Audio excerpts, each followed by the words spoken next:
Buenas tardes, nos encontramos hoy con el profesor Philippe Merieux para realizar una entrevista y responder las siguientes preguntas que a mi parecer nos dan una luz sobre la educación del siglo XXI.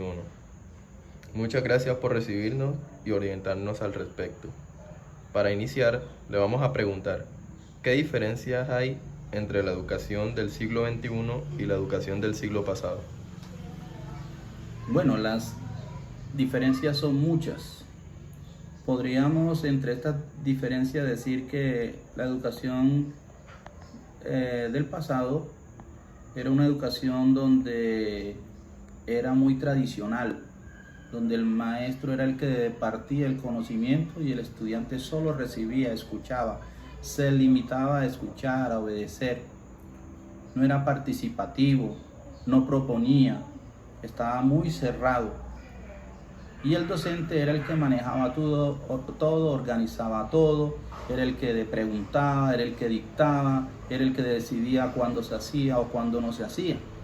A diferencia de la educación de ahora, donde ha cambiado un poco, ya que las nuevas herramientas que tenemos como la internet o las nuevas tecnologías facilitan hacer esa diferenciación.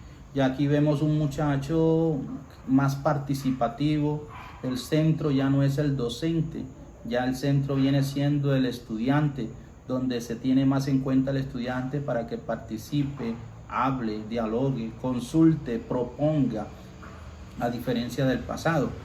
Ahora con el internet, él es un poco más autónomo, más liberal para consultar, para indagar, para investigar, para buscar apuntes. Entonces yo creo que esa es la diferencia entre la educación del pasado y la educación del siglo XXI. ¿Qué actores intervienen en la educación del presente siglo? Yo creo que los actores han sido siempre los mismos, tanto en la educación del pasado como en la educación del presente siglo, profesor y docente. La diferencia es que cada uno cumple un rol diferente. Ya aquí en la educación del siglo XX, el docente es ya un guía, es un orientador, ya no es el que dicta y tiene que hacer todo. No, ya el rol ha cambiado y el estudiante también ha cambiado su rol. El estudiante ahora es un poco colaborativo, ya propone, ya indaga, ya consulta, puede trabajar por sí solo y solo necesita de ayuda del docente o del profesor cuando él ve que ya no puede. Y entonces ahí es donde entra el papel del docente a guiar como guía. En el presente siglo, ¿cómo deben ser? Bueno, yo creo que la educación en el presente siglo, a diferencia de la educación con el pasado, yo creo que la educación de ahora debe ser una mezcla entre las dos, una combinación entre la educación del pasado y la educación del siglo XXI. ¿Cómo así?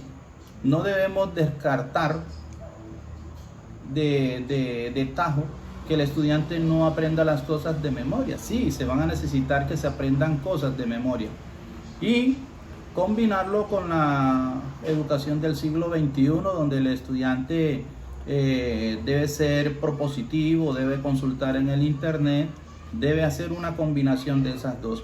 Yo creo que las dos se necesitan la una de la otra. La educación del siglo XXI y la educación del pasado necesita de la del 21 y la del 21 necesita del pasado.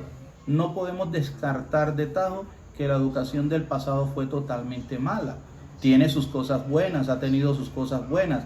E incluso yo creo que los profesionales de ahora son más,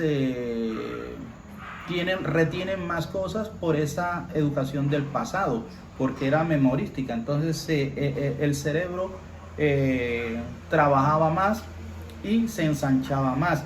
Ahora no, ahora ya no es tanto memorística, solo es de consulta, de pensar qué quiere decir, qué quiero proponer, cómo sería.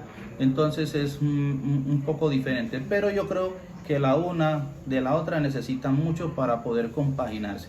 Ahora también, ¿cómo pueden ser los actores?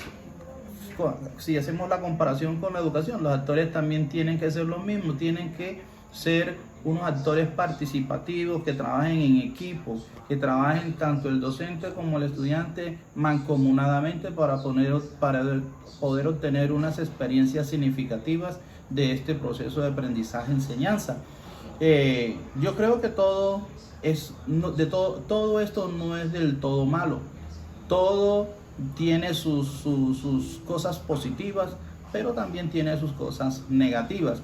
Y una de las cosas positivas que veo de la educación del siglo XXI es el uso de las nuevas tecnologías, el internet, el computador, el iPad, los celulares y muchas herramientas que trae el internet y los computadores, como programas como Movie Maker, subir las cosas a la nube, las plataformas virtuales, donde el estudiante ya en la actualidad es un poco más autónomo y puede tomar esas clases solo mirando videos o teniendo tutorías no tan seguidas con los docentes. Entonces yo creo que no podemos descartar ni de la una ni de la otra cosas, todo es muy bueno. Me parece que la educación va en buen camino, solo que hay que ir transformándola poco a poco y no quitar de todo lo que creemos que es malo. Muchas gracias. Muchas gracias, Philip, por atendernos y darnos algunas orientaciones al respecto de la educación del siglo XXI. Con gusto.